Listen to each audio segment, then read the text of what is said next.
Hi, and thank you for joining our Tech Talk podcast, where we cover broad topics across our industry, from telecommunications to commercial networks. Our guests will join us and do a deeper dive on some of the subjects you might know about or you might not, as far as how they all link together in our wide industry. So it's commercial Ethernet, how it's connected across the globe, and our guest today is Antoni. He looks after security, commercial networks from premises big and small, as well as Wi-Fi installations. So welcome, Antoni, and let's hear about what you do. Hello. Yes. So I'm Antoni from ALO Electrical and Security Limited. We specialise in fire and security, as well as electrical contracts as well. So we could be going anywhere from running data into a domestic property to running data into a commercial property. So it varies day to day what sort of installations we're doing. What I loved about when we caught up and we chatted earlier is that you really represent a lot of the sort of difficult installations out there, from farms, commercial properties across to NHS, where you need to cover a range of different scenarios when you're connecting a network together. So I'm just wondering, on this podcast, can you share to our audience kind of the key things you need to think about or talk with clients when you're covering something simple like a farm setup? What's the key aspects there? The main aspect would be the size of the property and what they actually want to achieve. So for instance, like that farm job, the main reason they want Wi-Fi on the farm is there is no 4G signal anywhere. So if anyone's trying to call the farmer, there is no way for him to answer his phone. So what's really important for them would be to have an uninterrupted mesh Wi-Fi system that's going to allow them to answer the mobile phone when they go off. I think that's the main reason they want that for that installation, because a lot of rural areas, we're based in Shropshire, 5G, you get that. It's very poor a lot of the times. Yep. Really interesting. It's become more and more popular. Could you share, so what's, just summarise, what is a commercial grade meshed Wi-Fi system? How's it typically deployed? So generally what we'll do is we'll have our main hub, our main switch, our main server rack, where all the cables will go to. And then from that location, from that rack, we'll deploy cables to key locations on the property. Now, for instance, on that farm, there's going to be large spaces between large buildings where there's nowhere getting cables. So it could be a case of you having boosters, wireless boosters, going from building to building to wirelessly transmit that information. And I mean, you can nowadays, it's a lot easier. You can go to 1 to 5 kilometers. Is it kilometers? What's the distance? 5K? Oh, you'll have to scratch that out. I can't remember what it is. But the distances you can cover wirelessly now are immense, really. Great, okay. You can quite easily cover an entire farm. And virtually the cabling can just be internal to the buildings, and then everything else can just be wirelessly linked if required. So we'll come back to the distance and we'll confirm that at a later time. But the interesting thing is wireless is now easier to deploy.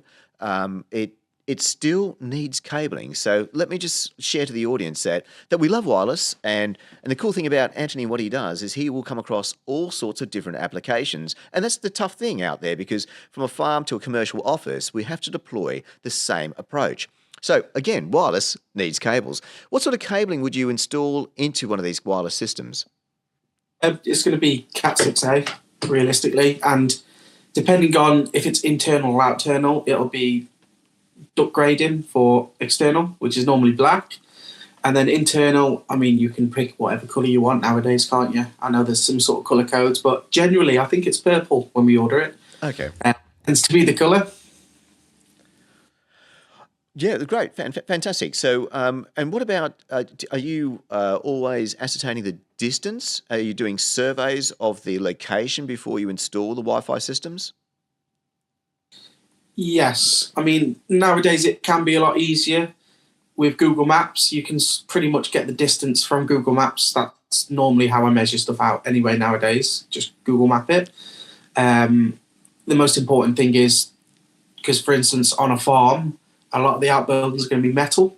So it's going to act like a Faraday cage. So you're going to have internal and external boosters or AP points for your Wi-Fi, because you're going to have to pretty much double up to make sure you're getting the distance. Right. So thinking outside of the farm, if we were talking about a large or just a commercial home, a property, what are your tips if someone would like to get better Wi-Fi coverage or they're in a difficult area? What would you be recommending? Yeah, my main things would be, if you haven't got the option to run your own cables, if that's not really a logistical option at all, there's some lovely products where you can pretty much, am I allowed to say brands, or can I say like what we use or not? I'm not sure. Sure, that's up to you. You say, look, currently I love this brand. Yeah. So for instance, a lot of the smaller domestic clients, if it's a domestic property, I think at the moment we're installing a TP Link Decker range, which acts as mesh range. So in theory, we don't need to put wires around the property. We can link it up, but I definitely think the mesh systems are what you really need to have. So you have that automatic handshake as you're walking from room to room. So you're not dropping out of Wi-Fi and then you're trying to connect. So what you normally get, because a lot of domestics have a budget, they'll have those little plug-in Wi-Fi points.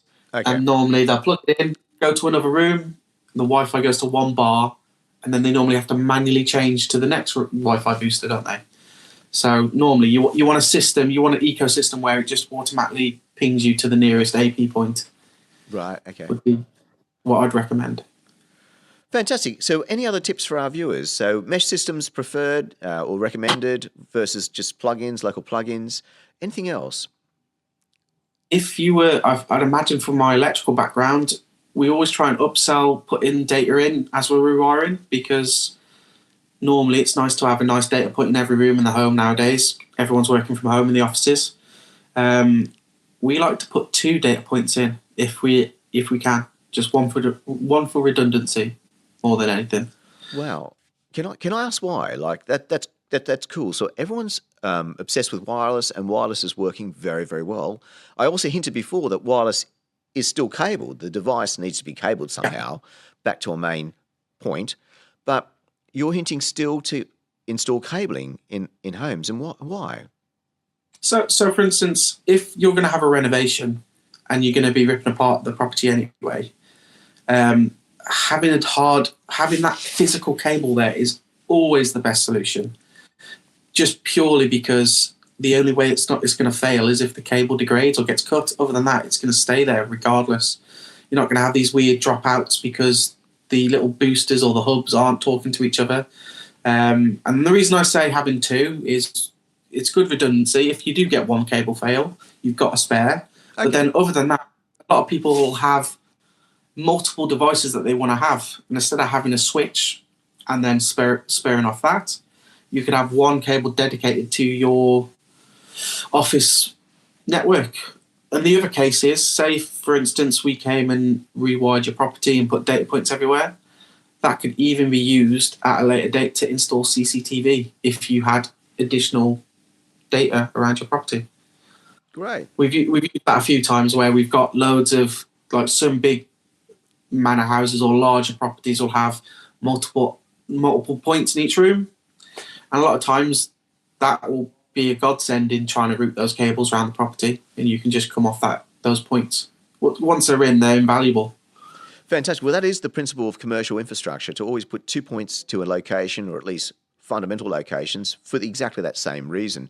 As we add or grow our needs for communications, we can add devices such as security cameras, and who knows what else. I mean, we've got smart homes coming on, and more devices, TVs, other things, Nest systems can all connect to it.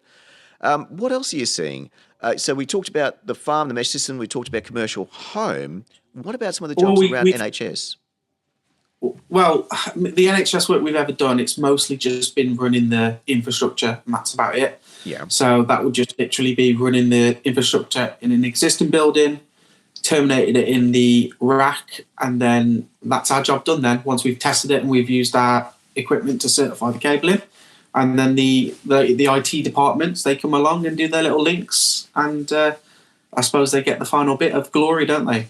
Sure, sure. Of course. Well, it always needs to be commission tested or audit tested. That's a key thing for any critical system like NHS or banking Yeah, system. I mean the other main thing as well is we use a lot of Paxton Net 2 or Paxton 10 even. And nowadays you can even run Paxton. They do an option for I don't know if is it Paxton 10. You can run a lot of it off PoE, so you don't necessarily need a 230-volt power supply there. You can just have a data cable going to the system. And just for our listeners, thank you again for joining us. We're just talking about general installations in the commercial industry outside of what we know as just typical offices. So it could take the form of a farm, across to a home, and across to, of course, something like the NHS. But the key thing is Antoni's hinting that we're moving more towards powering our device using power over Ethernet. I love that subject because it's a hot topic. It continues to grow. It's just smart to use a low-powered system across a data cable. However, Antoni, are you finding higher power systems such as 90-watt starting to come in? Are you seeing anything large at the moment? Not necessarily for me per se. I think the largest stuff that we have would be like, is it a 40 or a 60 watt for some of the T-Link power supplies and things like that. It's mostly my experience of what we fit would be for powering cameras or powering access points or powering sort of door interfaces and stuff like that. I know in smart homes, a lot of the time now you'll have a rack and your switches won't actually be, they'll just be data points. It'll just literally be a data switch, won't it? All ran in Cat5 and then switched off in a cabinet somewhere else.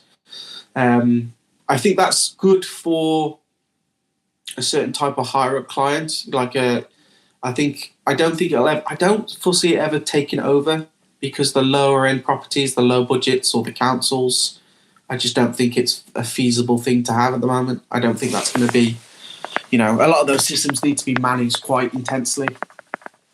Okay. I would say. Can you explain a bit more on that? So you mentioned those systems need to be managed intensely. In which way? Yeah. So if you've got a smart home system, you've got to have some form of subscription to the installer to some degree, or like going, I've just got a Christmas tree fitted and we'd like to have some lights on it.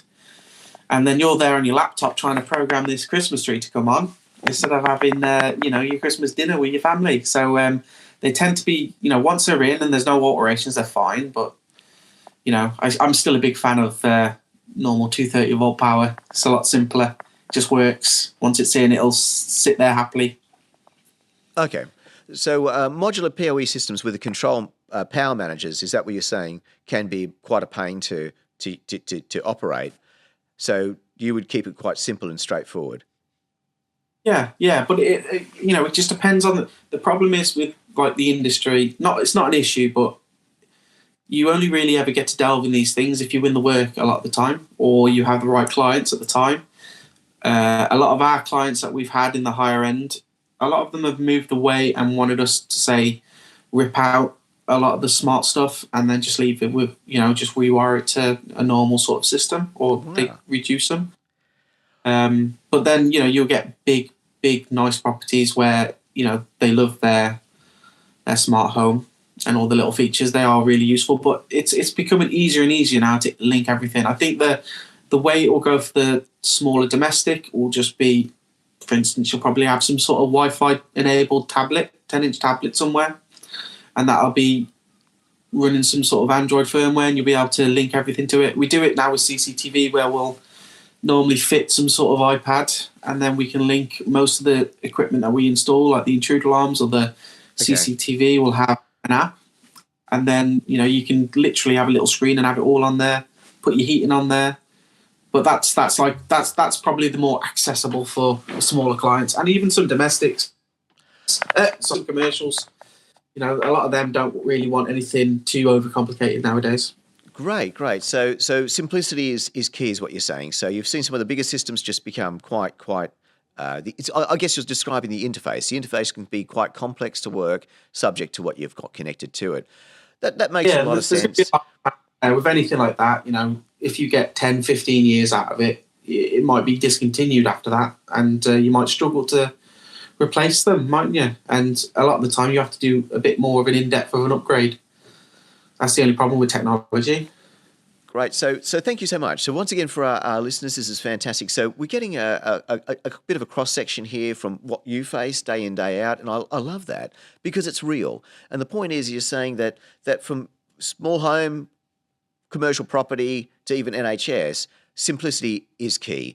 And where some of these more complex and smart type devices have been really, really interesting, some clients have struggled and had to take a step back. Now, Antoni, I've got to ask the big question because everybody has completely gone mad over AI. You know, it's such an impact right now in our industry. What's the impact? What are you seeing with AI currently in your sector and the people you're dealing with? I think it helps streamline efficiency for my work.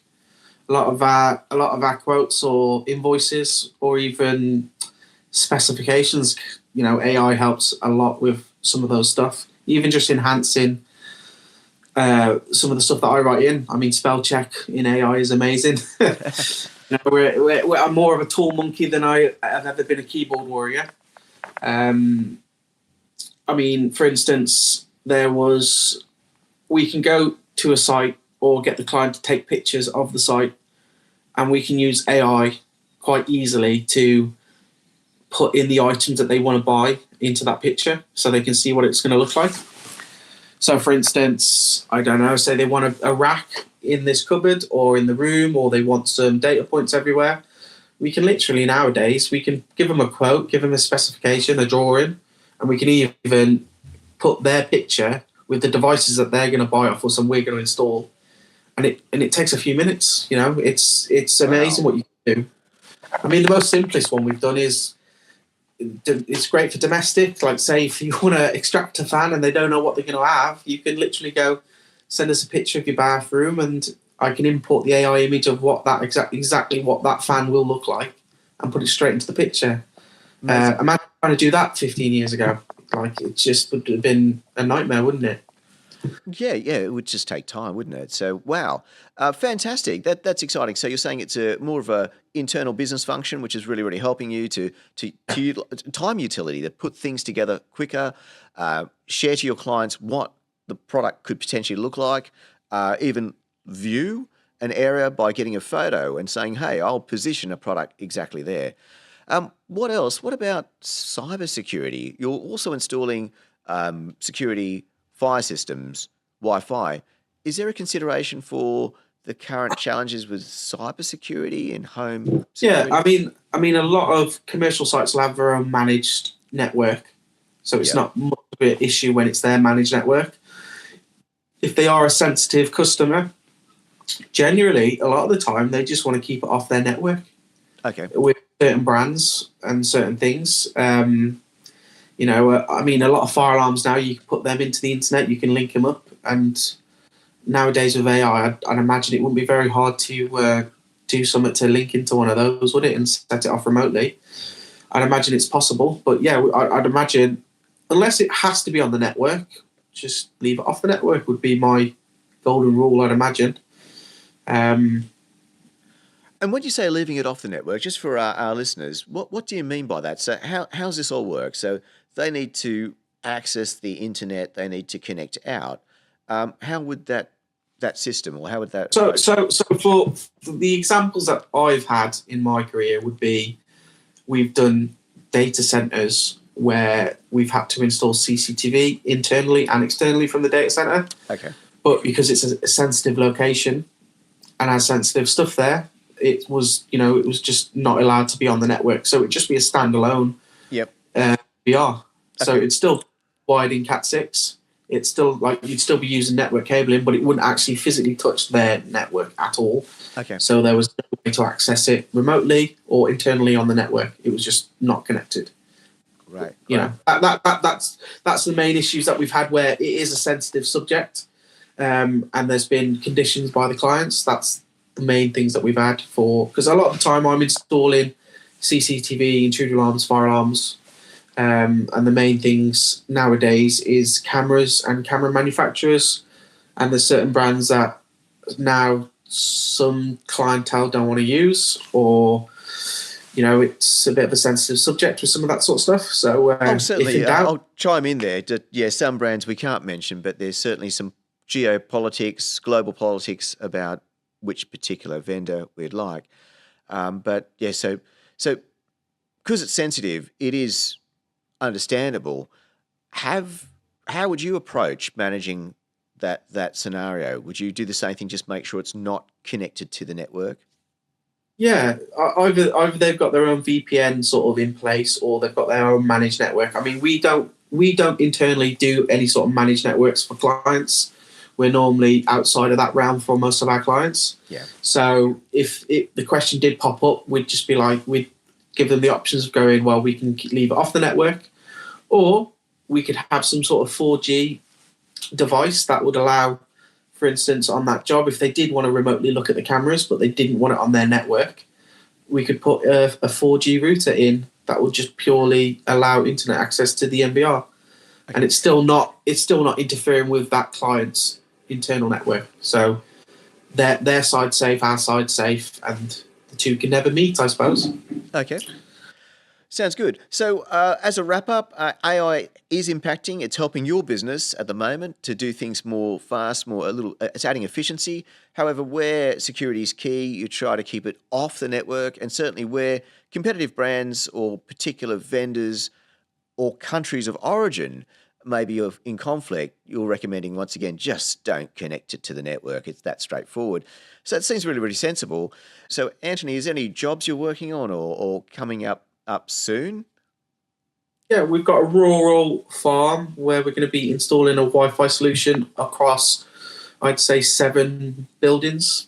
Wow. Using data and Wi-Fi point-to-point beams. So it's going to give that property the ability to walk around their property and have Wi-Fi connectivity. Where at the moment it's just a dead zone. There's no 4G, no 5G. There's nothing there at all, which makes it very hard to use any sort of tech support when you go on site. If you need it. Well, I'll tell you what, let's do a live on site with you out there. I think our viewers would like to hear about that as well. That sounds exciting. So it would be a mesh network, and I'm guessing you've got to use a range of systems to connect together. Yes. So the infrastructure is already in place. We installed it probably in 2021, 2022.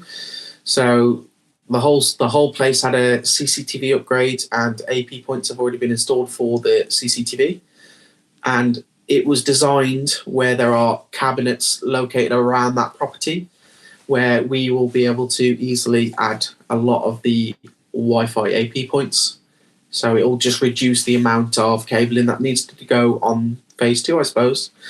At the time, the client wasn't sure if they were going to have it done, but we've designed it in such a way where this would be a very cost-effective and cheap install, because we've already done the donkey work of getting the cables in.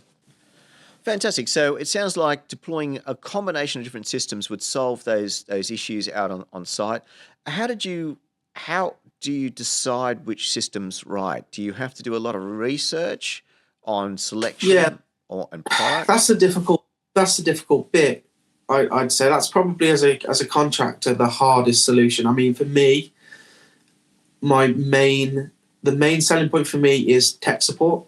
If the equipment doesn't have tech support, then there's no point buying it. I mean, that's the good thing about the Trend meters. I think it's the first time I've had a company where you guys have a dedicated tech support team, so we can call you up and ask questions if we're stuck on site and we don't know what to do. So for me, it's the warranties, the support, the aftercare support. All this sort of stuff has a lifespan, so it's good to inform the clients that, we'll put this in now, but in 10 years' time, there might be Wi-Fi 8 or Wi-Fi 9. I think we're on Wi-Fi 6 at the moment, with Wi-Fi 7 just being adopted. I don't think I'm going to be seeing Wi-Fi 7 for 5 years or more, because since I'm in the smaller scale of things and rural, we see a lot of the smarter stuff or the newer stuff a lot later down the line. Okay. Fantastic. So I'm looking forward to that. So, Antoni, we're going to wrap up now. I'm so excited. So thank you again for your time. Our viewers, I hope you really enjoyed our session today. So once again, wrap up there from commercial, small domestic, across to even NHS. We talked about various tips and tricks. People trying to keep their networks simple. Antoni really offering solutions that were not complex, making sure that the user could utilize it without having to go through lots of complexity to connect into something such as a smart home. And of course, the key is security. Yes, cybersecurity is a problem. Trying to keep those systems such as cameras not connected to a live network was key. So the idea is it's still a closed circuit system. And lastly, we're talking about going live on site and seeing that all come together. So hopefully you get to join us for that. Once again, thank you so much, and join us for our next podcast session. Wish yours did that? Time to go blue.